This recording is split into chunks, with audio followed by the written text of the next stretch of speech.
بسم اللہ الرحمن الرحیم۔ اعوذ باللہ من الشیطان الرجیم، بسم اللہ الرحمن الرحیم۔ السلام علیکم۔ آج آپ کا میزبان ڈاکٹر کاشف بشیر تفہیم القرآن سیریز کی قسط نمبر 245 کے ساتھ آپ کے سامنے حاضر خدمت ہے، جس میں ہم انشاءاللہ العزیز سورہ الکہف کا تعارف بمطابق تفہیم القرآن آپ کے سامنے پیش کریں گے، اور ساتھ ہی ساتھ اس صورت کی پہلی 12 آیات کا ترجمہ اور تفسیر بھی آپ کے سامنے پیش کریں گے۔ اللہ تعالیٰ سے دعا ہے کہ اللہ تعالیٰ ہماری اس کوشش کو قبول فرمائے، ہمارے اس پڑھنے کو اور آپ کے سننے کو قبول فرمائے۔ اس دوران جو کوئی تلفظ کی غلطیاں ہوئی ہیں اللہ تعالیٰ معاف فرمانے والا، اللہ سے معافی کے خواستگار ہیں، اللہ تعالیٰ ہمیں معاف فرمائے اور اس سلسلے کو ہماری بخشش کا ذریعہ بنا دے۔ بسم اللہ الرحمن الرحیم۔ سورہ الکہف، اس سورہ کا نام پہلے رکوع کی 9ویں آیت سے ماخوذ ہے، اور اس نام کا مطلب یہ ہے کہ وہ سورت جس میں کہف کا لفظ آیا ہے۔ زمانہ نزول، یہاں سے ان صورتوں کا آغاز ہوتا ہے جو مکی زندگی کے تیسرے دور میں نازل ہوئی ہیں۔ مکی زندگی کو ہم نے 4 بڑے دوروں میں تقسیم کیا ہے، جن کی تفصیل سورہ نام کے دیباچے میں دی گئی تھی۔ اس تقسیم کے لحاظ سے تیسرا دور تقریباً سن 5 نبوی کے آغاز سے شروع ہو کر قریب سن 10 نبوی تک چلتا ہے۔ اس دور کو جو چیز دوسرے دور سے ممتاز کرتی ہے وہ یہ ہے کہ دوسرے دور میں تو قریش نے نبی صلی اللہ علیہ وآلہ وسلم اور آپ کی تحریک اور جماعت کو دبانے کے لیے زیادہ تر تضحیک، استہزاء، اعتراضات، الزامات، تخویف، اطماع اور مخالفانہ پروپیگنڈے پر اعتماد کر رکھا تھا، مگر اس تیسرے دور میں انہوں نے ظلم و ستم، مار پیٹ اور معاشی دباؤ کے ہتھیار پوری سختی کے ساتھ استعمال کیے، یہاں تک کہ مسلمانوں کی ایک بڑی تعداد کو ملک چھوڑ کر حبش کی طرف نکل جانا پڑا، اور باقی ماندہ مسلمانوں کو اور ان کے ساتھ خود نبی صلی اللہ علیہ وآلہ وسلم اور آپ کے خاندان کو شیب ابی طالب میں محصور کر کے ان کا مکمل معاشی اور معاشرتی مقاطعہ کر دیا گیا۔ تاہم اس دور میں 2 شخصیتیں، حضرت ابو طالب اور حضرت ام المومنین حضرت خدیجہ رضی اللہ تعالیٰ عنہ، ایسی تھیں جن کے ذاتی اثر کی وجہ سے قریش کے 2 بڑے خاندان نبی صلی اللہ علیہ وآلہ وسلم کی پشت پناہی کر رہے تھے۔ سن 10 نبوی میں ان دونوں کی آنکھیں بند ہوتے ہی یہ دور ختم ہو گیا اور چوتھا دور شروع ہوا، جس میں مسلمانوں پر مکے کی زندگی تنگ کر دی گئی، یہاں تک کہ آخرکار نبی صلی اللہ علیہ وآلہ وسلم سمیت تمام مسلمانوں کو مکہ سے نکل جانا پڑا۔ سورہ کہف کے مضمون پر غور کرنے سے اندازہ ہوتا ہے کہ یہ تیسرے دور کے آغاز میں نازل ہوئی، جبکہ ظلم و ستم اور مزاحمت نے شدت تو اختیار کر لی تھی، مگر ابھی ہجرت حبشہ واقع نہ ہوئی تھی۔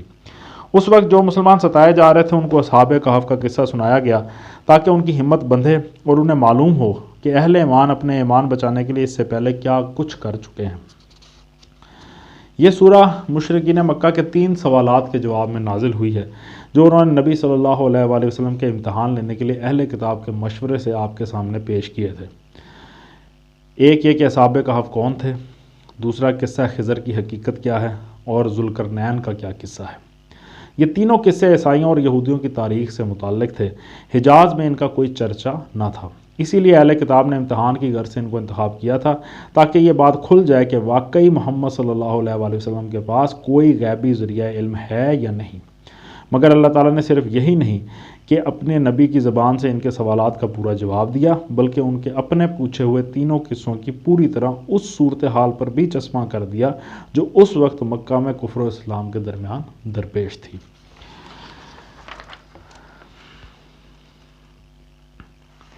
اس طرح کفار مکہ کے امتحانی سوالات کو انہی پر پوری طرح الٹ دینے کے بعد خاتمہ کلام میں پھر انہی باتوں کو دہرا دیا گیا جو آغاز کلام میں ارشاد ہوئی ہیں، یعنی یہ کہ توحید اور آخرت سراسر حق ہیں اور تمہاری اپنی بھلائی اسی میں ہے کہ انہیں مانو، ان کے مطابق اپنی اصلاح کرو اور خدا کے حضور اپنے آپ کو جواب دہ سمجھتے ہوئے دنیا میں زندگی بسر کرو۔ ایسا نہ کرو گے تو تمہاری اپنی زندگی خراب ہوگی اور تمہارا سب کچھ کرا کرایا اکارت کر دیا جائے گا۔ اب ہم سورہ الکہف کا باقاعدہ آغاز کرتے ہیں۔ اس میں 110 آیات ہیں اور 12 رکوع ہیں۔ بسم اللہ الرحمن الرحیم۔ الحمد للہ الذی انزل علی عبدہ الکتاب ولم یجعل لہ عوجا۔ ترجمہ، تعریف اللہ کے لیے ہے جس نے اپنے بندے پر یہ کتاب نازل کی اور اس میں کوئی ٹیڑھ نہ رکھی۔ تفسیر میں آتا ہے یعنی نہ اس میں کوئی اینچ بینچ کی بات ہے جو سمجھ نہ آ سکے، اور نہ کوئی بات حق و صداقت کے خط مستقیم سے ہٹی ہوئی ہے جسے ماننے میں کسی راستی پسند انسان کو کوئی بھی تامل ہو۔ قیما لینذر باسا شدیدا من لدنہ ویبشر المؤمنین الذین یعملون الصالحات ان لہم اجرا حسنا۔ ترجمہ ٹھیک ٹھیک سیدھی بات کہنے والی کتاب، تاکہ وہ لوگوں کو خدا کے سخت عذاب سے خبردار کر دے اور ایمان لا کر نیک عمل کرنے والوں کو خوشخبری دے دے کہ ان کے لیے اچھا اجر ہے۔ ماکثین فیہ ابدا۔ ترجمہ اور ان لوگوں کو، معاف کیجیے گا، ترجمہ جس میں وہ ہمیشہ رہیں گے۔ وَيُنذِرَ الَّذِينَ قَالُوا اتَّخَذَ اللَّهُ وَلَدًا۔ ترجمہ اور ان لوگوں کو ڈرا دے جو کہتے ہیں کہ اللہ نے کسی کو بیٹا بنایا ہے۔ تفسیر میں ہے یعنی جو خدا کی طرف اولاد منسوب کرتے ہیں، اس میں عیسائی بھی شامل ہیں، یہود بھی اور مشرکین عرب بھی۔ مَا لَهُم بِهِ مِنْ عِلْمٍ وَلَا لِآبَائِهِمْ كَبُرَتْ کلمۃ تخرج من افواہہم ان یقولون الا کذبا۔ ترجمہ اس بات کا نہ انہیں کوئی علم ہے اور نہ ان کے باپ دادا کو تھا، بڑی بات ہے جو ان کے منہ سے نکلتی ہے، وہ محض جھوٹ بکتے ہیں۔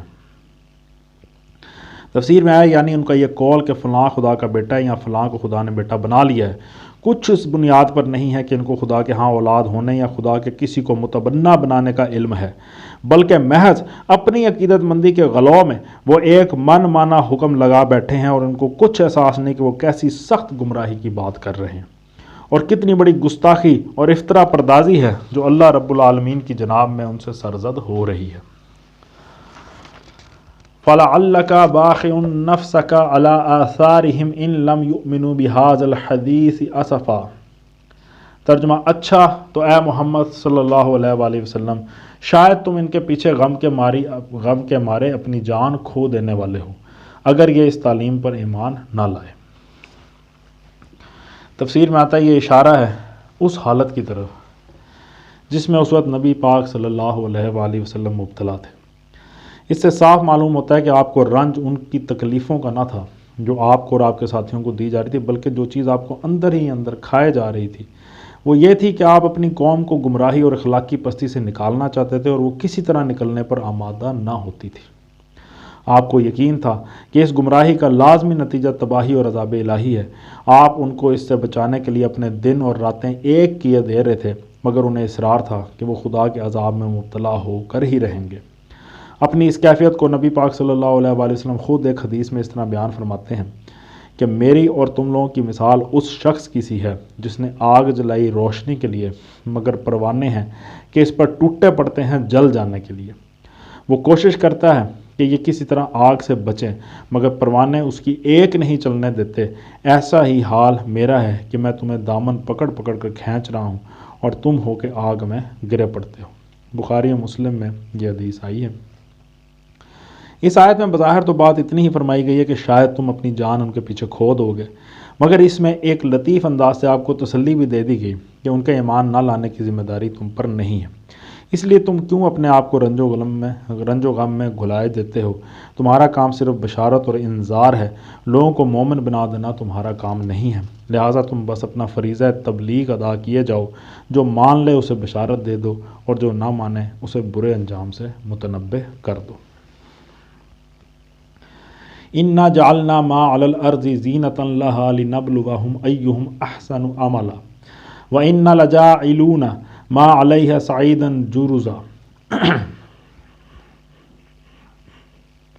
ترجمہ واقعہ یہ ہے کہ یہ جو کچھ سر و سامان بھی زمین پر ہے اس کو ہم نے زمین کی زینت بنایا ہے تاکہ ان لوگوں کو آزمائیں ان میں کون بہتر عمل کرنے والا ہے۔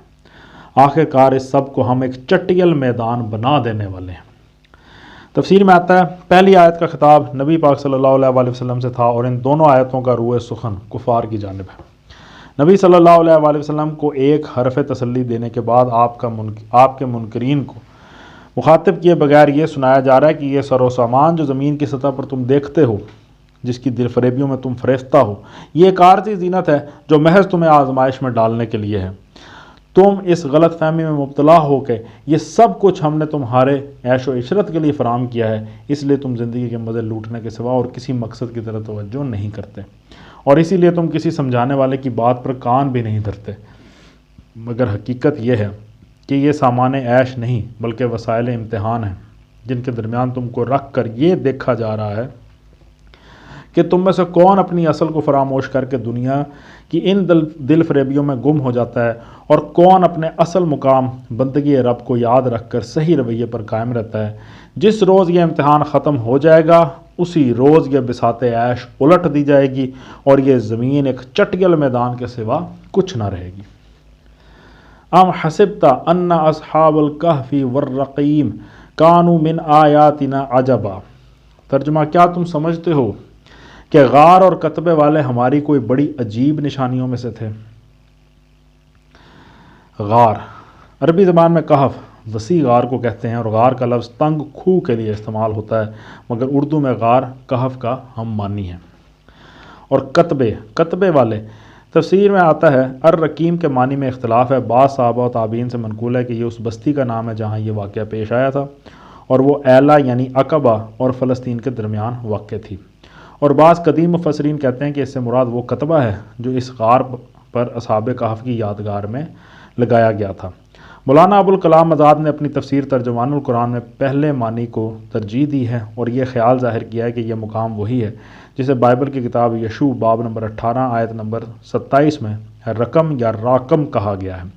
پھر وہ اسے نبطیوں کے مشہور تاریخی مرکز پیٹرا کا قدیم نام بھی قرار دیتے ہیں، لیکن انہوں نے اس بات پر غور نہیں فرمایا کہ کتاب یشوع میں رقم یا راکم کا ذکر بنی بن یمین کی میراث کے سلسلے میں آیا ہے، اور خود اسی کتاب کے بیان کی روح سے اس قبیلے کی میراث کا علاقہ دریائے اردن اور بحر لوط کے مغرب میں واقع تھا، جس میں پیٹرا کے ہونے کا کوئی امکان نہیں۔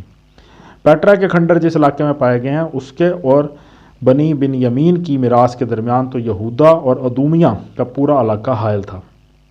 اسی بنا پر جدید زمانے کے محققین آثار قدیمہ نے یہ بات ماننے میں سخت تعامل کیا ہے کہ پیٹرا اور راکم ایک چیز ہیں۔ اس حوالے سے ریفرنس ہے انسائکلوپیڈیا بریٹانیکا کی جلد نمبر 17 صفحہ نمبر 658۔ تو ہمارے نزدیک صحیح بات یہی معلوم ہوتی ہے کہ رقیم سے مراد کتبہ ہے۔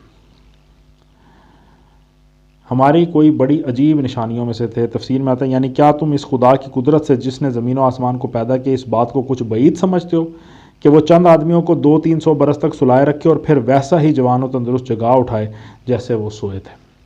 اگر سورج اور چاند اور زمین کی تخلیق پر تم نے کبھی غور کیا ہوتا تو تم ہرگز یہ خیال نہ کرتے کہ خدا کے لیے کوئی بڑا مشکل کام ہے۔ اذ اول فتیۃ الی الکہف فقالوا ربنا آتنا من لدنک رحمۃ وہیئ لنا من امرنا رشدا۔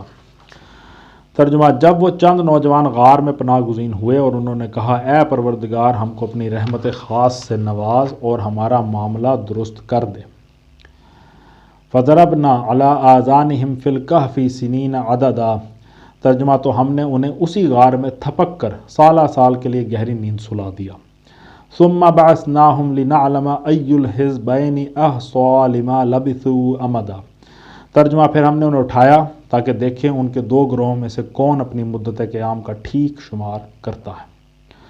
صدق اللہ العلی العظیم۔ الحمدللہ جن نے سورہ الکہف کی آیت نمبر 12 تک کا ترجمہ اور تفسیر پر غور کرنے کی کوشش کی ہے۔ اللہ تعالیٰ سے دعا ہے کہ اللہ تعالیٰ ہمیں معاف فرمائے، ہمارے صغیرہ کبیرہ گناہ معاف فرمائے، ہمارے جتنے بزرگ بہن بھائی دوست احباب مسلمان دنیا سے چلے گئے اللہ تعالیٰ ان کے حوالے سے نرمی کا معاملہ فرمائے، ان کے صغیرہ کبیرہ گناہ معاف فرمائے، ان کی اگلی منزلیں آسان فرمائے۔ ان دعاؤں کے ساتھ آپ سے اجازت چاہیں گے، اپنا بہت خیال رکھیں، آپ لوگوں کا بہت بہت شکریہ، اللہ حافظ۔